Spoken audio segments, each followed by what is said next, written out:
অন্যান্য সংস্থা, তারপরে থার্ড লাইনে থাকে আমাদের সেনাবাহিনী। যখন একটা পর্যায়ে দেখা যাচ্ছে মানুষের লাস্ট হোপ ছিল, লাস্ট রিসোর্স ছিল যে সেনাবাহিনী সেখানে আসবে, জনগণের পক্ষে থাকবে, দেশের জনগণের জন্য কাজ করবে, তখন আমি আমার জায়গা থেকে আমি সর্বোচ্চ বলেছি যে যেই দেশে জনগণের ট্যাক্সের টাকায় আপনার ছেলের রুটি রুচি হয়, আপনার ইউনিফর্ম হয় এই দেশের জনগণের ট্যাক্সের টাকা, সেই অফিসার, সেই সৈনিক কিভাবে আপনি আপনার জনগণের সাথে বেইমানি করতে পারবেন? কোনোদিনও বেইমানি করে না, এবং সেটা বাস্তব প্রমাণ আমাদের ফিফথ অগাস্ট।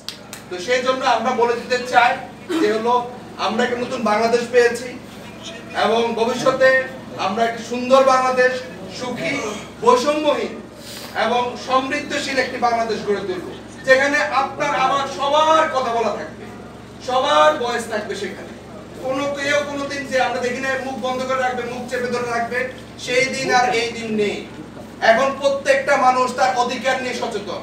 আমি অনেকগুলো দেশে বাইরে গিয়েছি, দেখি যে হলো বাংলাদেশ এবং অন্যান্য দেশের একটা পার্থক্য, যে হলো প্রত্যেকটা বাইরের দেশগুলোতে প্রত্যেকটা মানুষ তার কথা বলা, তার যে রাইটস, সেই রাইটসটা নিয়ে সে সচেতন। আমরা বাঙালির কিছু জায়গা থেকে আমরা নেগোসিয়েশনে চলে আসি যে আমরা এই জিনিসটা আমি অন্য একটা ভালো কিছু পাচ্ছি, যার কারণে আমি এই জিনিসটা স্যাক্রিফাইস করলাম না। আমি আমার ন্যায্য অধিকার আদায় করে ছাড়বই, কারণ আমি জনগণকে আমার ট্যাক্সের টাকা দিয়ে পুলিশ ইউনিফর্ম পরে, আমার ট্যাক্সের টাকা দিয়ে এই রাস্তাঘাট হয়, আমার ট্যাক্সের টাকা দিয়ে সচিবালয়ের বড় বড় ভবন হয়, আমার ট্যাক্সের টাকা দিয়ে এই প্রেস ক্লাব প্রতিষ্ঠিত হয়। সো আমি জনগণ যেটাই বলবে, যেটা ডিসাইড করব, সেটাই বাংলার মাটিতে হবে ইনশাআল্লাহ। সর্বোপরি একটা কথাই বলি, আমরা সবাই মানুষ, আমরা ভুল যদি আমাদের সবাই থাকবে, কিন্তু সেই ভুলটাকে আমরা ভুল হিসেবে গ্রহণ করব। মানুষের যখন ভুল হয় তখন আরেকজনকে সেটা কারেকশনস দিবে। আমাদের সিনিয়ররা আছে, আমাদের গুণীজনরা আছে, ওনাদের সাথে আমাদের একটা গ্যাপ হয়ে যায়। অনেক সময় আমরা দেখতে পাই যে আমাদের এজ বল, ম্যাচুরিটি বলে, আমাদের আজ থেকে 50 ইয়ার্স বিফোর পৃথিবী ছিল অন্যরকম। Now the world is different.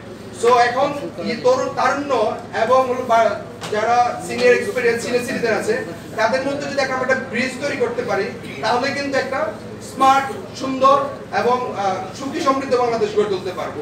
এই জন্য আমরা সিনিয়রদের পরামর্শ নিব, এবং সিনিয়ররাও